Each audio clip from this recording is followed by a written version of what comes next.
Nemandak ditanya Tuan Syabdul Qadir, Tuan anu istimewa si kumaha ibadah istirahatkeun. Abdi pugu geus istirahat awak mah gampang. Tondo istirahat mata sare. Coli geus terlalu loba ngadengekeun. Kitu suara-suara istirahatkeun ku urang bisa sare, bisa ka gunung, bisa ka leuweung. Awak lantaran terus-terusan bae urang bekerja capek, istirahatkeun ku urang. Mungkin istirahat di puncak di Indonesia mah, di Bali misalnya, ke Singapura misal, istirahat gampang tambah kos gitu mah cek Imam cek Tuan Syabdul Qadir. Haha, istirahat kos gitu mah tamah istirahat nihil. Nu hese kumaha Tuan? Nu hese mah ngaistirahatkeun pikiran.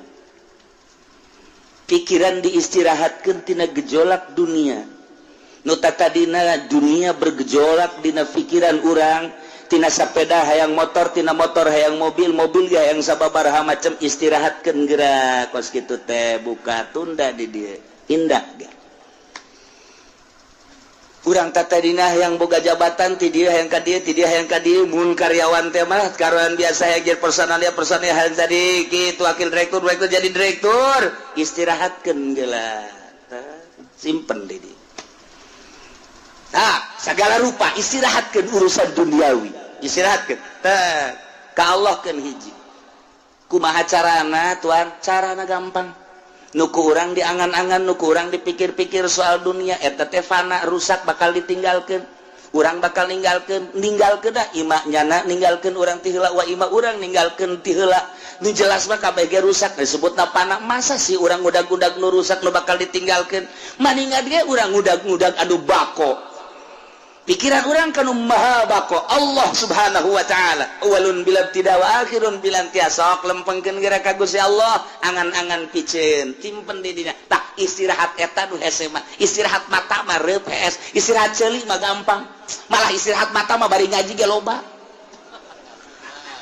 toel kuda sia ngaji istirahat aing obat mah nu kos kitu mah. Istirahat mata, istirahat ceuli, istirahat awak gampang cek Tuan Syabdul Qadir. Nu hese istirahat angan-angan jeung pikiran. Lamun eta geus bisa diistirahatkeun tek ketika aya naon aing keur istirahat di kos kitu. Ayalah tawaran jabatan teu aing keur istirahat. Aya tawaran awewe teu jore. Tapi aya ke harapannya eta. Tolol teu goblok. Istirahatnya setengah-setengah tahu. Istirahat kan? Masya Allah. Kurang lamun geus bisa ngaistirahatkeun kos kitu, mata hate ka Allah.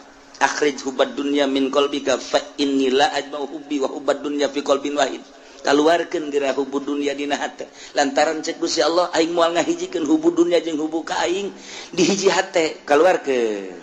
Nu mantap diibaratkeun ieu teh awak teh okos kitu naon ngaranna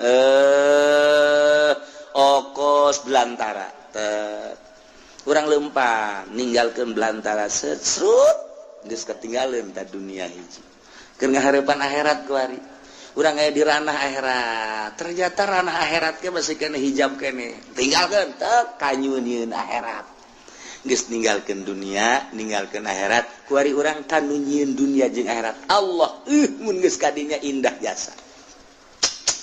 Eueuh kabungahan kecuali bareng jeung Allah, eueuh kasenangan kecuali bareng jeung Allah. Kieu bae sih, kuari kieu ye. Urang lempang babarengan jeung nu boga pabrik egel. Waduh, egle geus kuari bae egle geus. Urang babarengan jeung nu boga di pasir teh pabrik naon garang-garana Gajah Tunggal.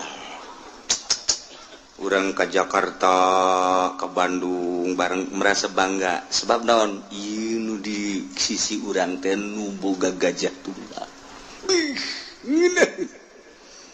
Dek ka restoran mana tinggal am, dek ka hotel mana tinggal reup, dek hiburan nu mana tinggal daek sebab nyanalah nu sugih menanggulangi urang. Aya satu kebanggaan nu hayang bangga. Woi, pohara jasa atau urang babarengan jeung nu boga lipo. Boh, dunia san urang bae. Kabeh ngontrak aing doang. Pohara jasa. eta keur carita dunia bae urang nu hobi jabatan gila jabatan bareng urang jeung bupati satu kebanggaan kiai nu babarengan jeung bupati teh ngarokona ge geus lain wah eta jadi overdosis eta overload eta aduh sampai kadeuleun ku batur aing kiai keur bareng jeung bupati bangga jasa naek nyana jeung menteri dua ngarokon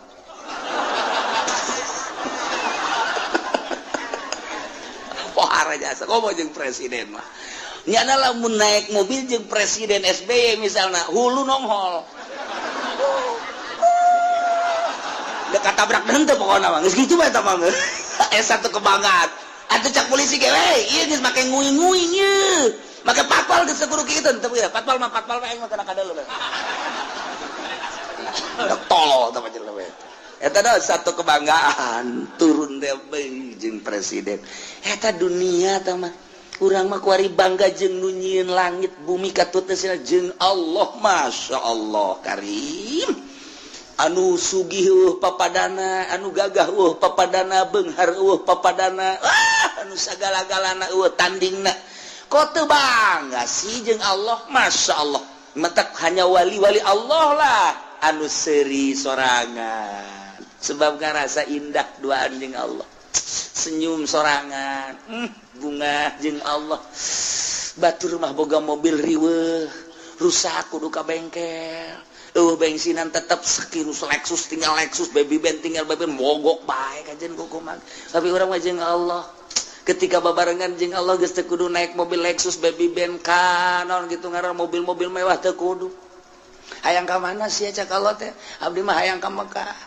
hayang leumpang apa hayang ibadah kumaha Gusti betul ngaleng ka Baitul tah dideuketkeun kan lawa eta Baitullah keur ngaleng ka jeung Allah mah babariasa ya Allah mobil geus nilaian kapal nilaian naon sebab teu kudu ngabensolan teu kudu ngabensinan teu kudu ieu mah deukeut jasa dibere ilmu toy geus datang Mekah kuari yang mah deui Jakarta hayang balik ka Indonesia nek naon tuh rindu ka anak tolol sia mah pan keur jeung aing si rindu ka anak ka pamajikan meureun ya kitulah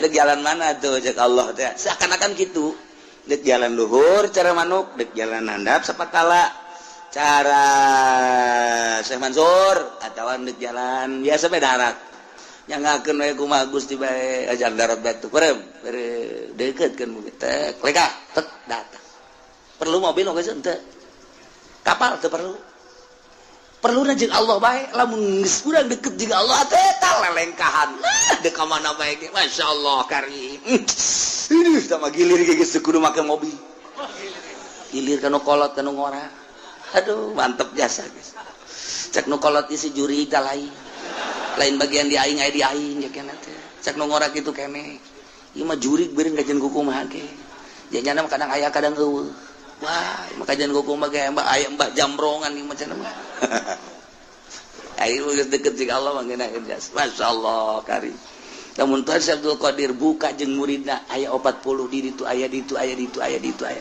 bisa kos kitu teh Gusti Maha sagala-galana ya Allah tinggal urang deukeutkeun Allah deukeut jeung Allah miceunan dunia tah nah mata cek tadi ge istirahat mata gampang istirahat ceuli gampang istirahat awak mudah nihil tah kos kitu mah istirahat angan-angan jeung pikiran nu lain ka Allah istirahatkeun mun eta geus bisa mantep mantep orang dakwah ka Gusti Allah ngajak melalui Al-Qur'an hadis ketika aya nu mawakeun proposal tidak saya sedang istirahat mabur sia ka ditu leutik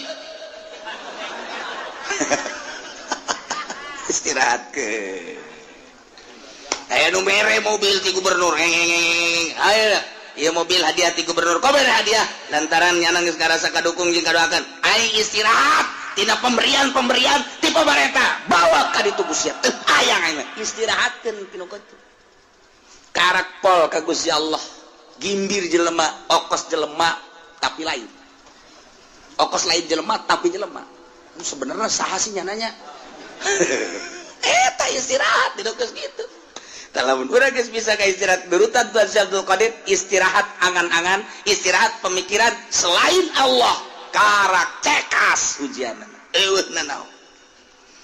Nah, balikan deui Allah teh allazi ja'alakum khalaifal ard.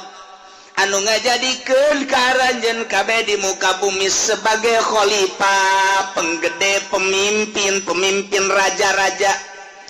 Akhlifu badukum ba'don fiha, ngagantian nu geus digantian aya ne ngagantian man badau berarti mimpinnya na.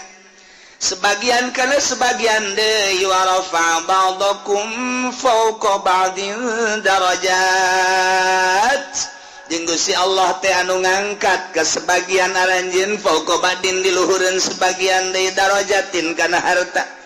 Diangkat ku Gusti Allah teh darajat dan nu ieu diangkat, nu ieu diturunkeun, nu ieu diangkat, nu ieu diturunkeun deui nu mantak ku Gusti Allah teh dibere darajat. Aya jelema nu dibere kasep, aya jelema nu dibere jore, aya jelema dibere sugih, aya jelema dibere fakir, aya jelema dibere mulya, aya jelema dibere rendah, aya jelema dibere pinter, jelema dibere bodoh. Aya jelema dibere kuat, nu hiji deui dibere lemah. Ieu kabeh lain berarti nandakeun lemahna Allah, justru Allah mere kos kitu teh horenganan liyabluwakum fima atakum. Maksudna Allah mere darajat sebahagian kana sebahagian deui teh ieu teh liyabluwakum, maksudna dek dicoba fima atakum nu dibikeun ku Gusti Allah ka anjeunna. Di dieu maksiat apa tuh? Zaid tadi nama susah. Agar susah manehanana terus dagang make boronjong, masih kene aktif ngaji, aktif sholat, bahkan jeung roatib-roatibna. Penting bada maghribna masih kene tadarus lantaran teu sibuk ku urusan dunia. Bada isana ge aya pengajian di mushola jana masih kene milu, terus balik ka imah nyana istirahat penting sempat kene tahajud, bahkan bari wiridan sholawat jeung sajabana. Eta teh hirup sederhana bagus cik Gusti Allah nyana ngan sakadar ka pasar balik deui ka pasar balik deui kuari banyana teh dibere ku Gusti Allah cik kuaring ciadek dibere coba berubah apa henteu. Warisanana warisan ti kolotna teh kajual nyana boga kuari duit 500 juta nyin ruko rumah dan kontrakan salah tuh ya geus kitu bae mun pokona mah toko aya rumah aya dan lain sebagainya ngaroko nu tadina kalo kuari gudang garam sarua jeung PNS gudang garam ge ganti Samsu kurang mantep lisong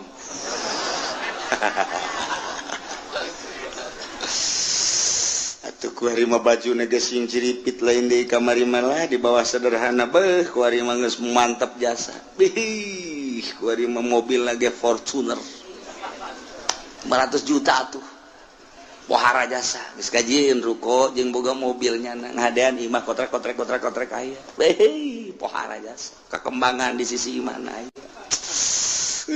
segala rupa yang geus 500 juta ditanya geus dilok nembalan kuari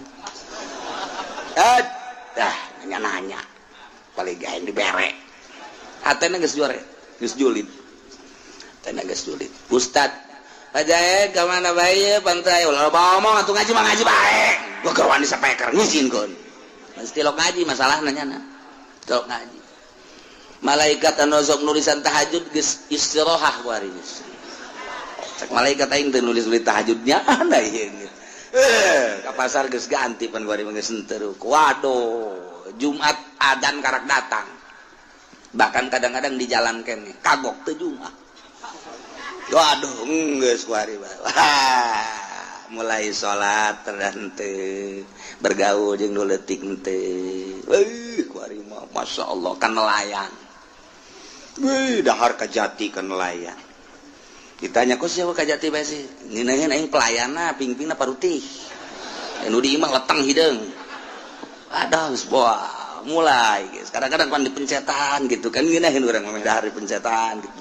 di imah papan hayang cai baik nyokot bae sih kos begeleungeun kada dengekeun asana kaceli kuari wae geus jadi raja kuang-kuang berubah berarti tadi susah taat barang sugih asin maksiat berubah liyabluwakum Masya Allah dicoba ku Gusti Allah kamari mah menggebu jasa ketika manehanana hayang dipilih jadi caleg andai kata kaula jadi caleg jalan ieu kukula diperjuangkeun ieulah sarana agama ieulah sarana pendidikan bakal diperjuangkeun ku ari jadi caleg kapan ge henteu teh caleg teh ku galedeg kitu teh caleg dicoba liyabluwakum ngeuk dicoba ya kamari mah kerja di santri kene Masya Allah nyata masyarakat luar biasa ih indah jasa kadeuleuna mah jasa dahar ge pohara jasa lah ditetep doang di luhurna lauk tembang beuh mantep kadeuleuna sakitu jeung tembang doang ge jeung jengkol bae jeung aya bae cabe dirinya dirames di dieu sambelna ge henteu digocok deui henteu geus langsung bae nya mah ieu mah ieu ta multidimensi sungut teh nya bari nyambel di dieu bae geus tapi bareng tas daharna waduh kesangan nuduha kaburu ngaji kaburu salat kaburu jeung masyarakat jeung babaturan yang keur susah barang jadi kiai